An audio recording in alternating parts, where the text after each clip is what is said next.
मेरा रब इरशाद फरमाता है, या अय्युहन नबी, ए नबी, कुल्ली अज़वाजी का अपनी तमाम बीवियों से फरमा दो, वो बनाती का और बेटियों से फरमा दो, वो निसाइल मुमिनीन और तमाम उम्मती और तमाम मुसलमान की औरतों से फरमा दो, युदनीना अलैहिन्ना मिन जलाबीबिहिन, कि वो जब निकला करें, जब घरों से बाहर निकला करें तो अपने सरों पर एक दुपट्टा डाल लिया करें, एक चादर का टुकड़ा डाल लिया करें, जिसको आज हिजाब बोलते हैं, जिसको आज पर्दा बोलते हैं। और आज इसी मुआशरे ने पर्दे को इतना बदनाम किया, इस हिजाब को इतना बदनाम किया कि इस तरीके के हिजाब हैं अल्लाह की पनाह कि उनकी जिस्म की बनावट उन हिजाब से दिखती है। हजरत अनस रज़ियल्लाहु ताला अन्हु फरमाते हैं कि पर्दा वो है जिससे जिस्म की बनावट छिप जाए। और बहुत सी माँ बहनें ऐसे पहनावे पहनती हैं जिससे उनकी जिस्म की रंगत तक दिखाई देती है। तो इस्लाम में ऐसा कपड़ा बिल्कुल जायज नहीं है, बल्कि अभी हजरत ने ही बताया कि औरत का पूरा जिस्म औरत है। अगर औरत का मायना ही हम देखें तो औरत का मायना होता है छिपाना। तो औरत का पूरा जिस्म औरत है, जो आजाद औरत है, तो उसका हजरत ने उसकी मकदार बता दी कि कितना उसको छोड़ने का हक है। यानी अगर आप नमाज पढ़ रही हैं तो बहालत नमाज में अपना चेहरे को, अपने पैर के तलवों को और हाथ की हथेलियों को खोल सकती हैं, इसकी इजाजत है। लेकिन गैर महरम के सामने इनकी भी इजाजत नहीं है। गैर महरम के सामने उसको भी छुपाना फर्ज है।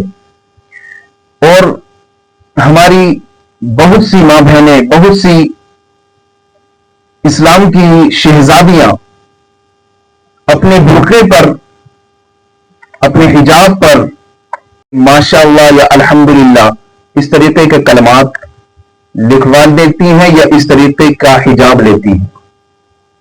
तो सोचें जरा, जब किसी गैर महरम की आप पर नजर पड़ेगी तो वो आपको देखकर माशाअल्लाह या अल्हम्दुलिल्लाह या और शहजादी वगैरह बोल रहा है। और नजर पड़ने को मेरे नबी इरशाद फरमाते हैं, लअनल्लाहु नाज़िर वल मंज़ूर इलैह, कि जिसकी तरफ देखा जा रहा हो और जिसने नजर की हो, उन दोनों पर अल्लाह तबारक व तआला की लानत और फटकार बरसती है। तो अब सोचें, हम अपने हिजाब पर इस तरीके के कलमात लिखवाते या इस तरीके के कलमात खरीदते हैं, तो बेहतर यह है कि जिस हिजाब का हुक्म आया है उस हिजाब को पहने, उससे हिजाब अपने जिस्म को ढकें और ऐसा ढकें कि गैर महरम की आप पर नजर ना पड़े।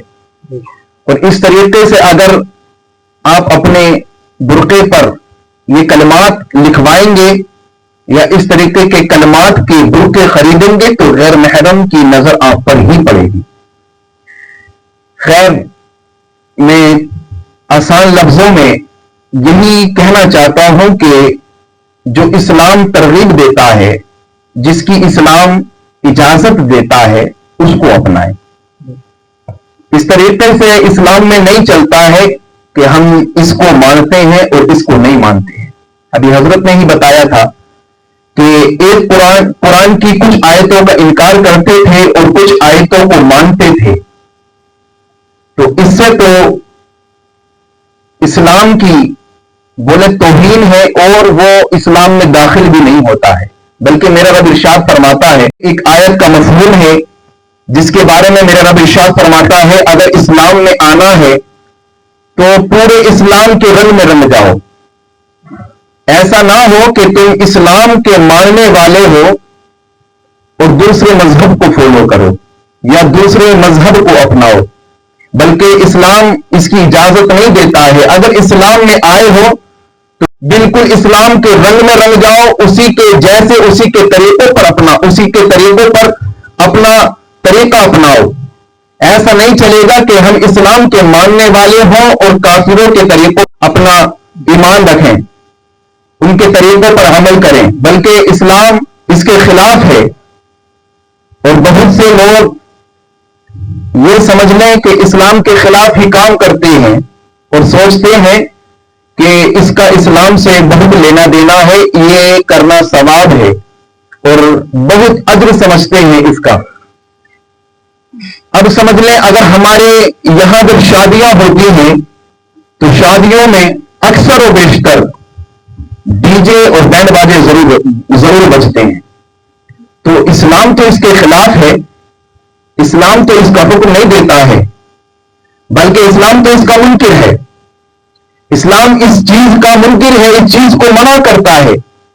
اور جب ہمارے یہاں پر شادیاں ہوتی ہیں تو ہم سب سے پہلے یہی کام کرتے ہیں، اسی کام کو انجام دیتے ہیں. اور بہت سے گھروں میں ایسا بھی ہوتا ہے کہ انہی کی بیٹیاں، انہی کی بہو، انہی کی بیویاں ان کے سامنے ناچتی ہیں اور وہ خاموش رہتے ہیں.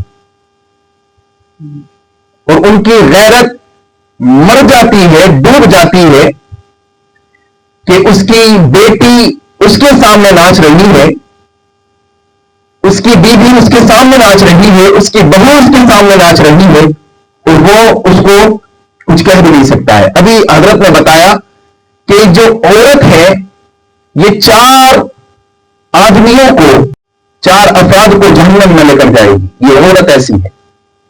عورت جو ناچ گانا کرے اور اس کے گھر والے اس کو کوئی حکم نہ لگائیں، بلکہ اس کے گھر والے خاموش ہیں، سکون حاصل کرتے ہیں، تو یاد رکھیں اگر وہ خاموش رہ رہے ہیں تو نبی ارشاد فرماتے ہیں الساکت عن الحق شیطان اخرس.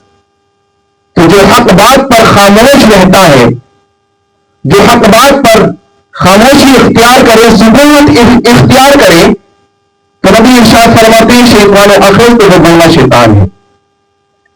اور ایسا شیطان ہے جس کے بارے میں کافی محدثین اس کا خلاصہ کرتے ہیں اور فرماتے ہیں کہ وہ ایسا شیطان ہے کہ جس کو جہنم کی آگ کی لگام ڈالی جائے گی اور جہنم کی آگ کا اس کو پہناوا، اس کو لباس پہنایا جائے گا. تو سوچیں، ایک خاموشی اختیار کرنے کی بنا پر وہ گونا شیطان ہو گیا، جہنم کا حقدار ہو گیا. تو اگر آپ کو کوئی بھی بات اسلام کے خلاف لگا کرے تو اس کو تبھی بتایا کریں، ایسا نہ ہو کہ اس میں آپ بھی گرفتار ہو جائیں.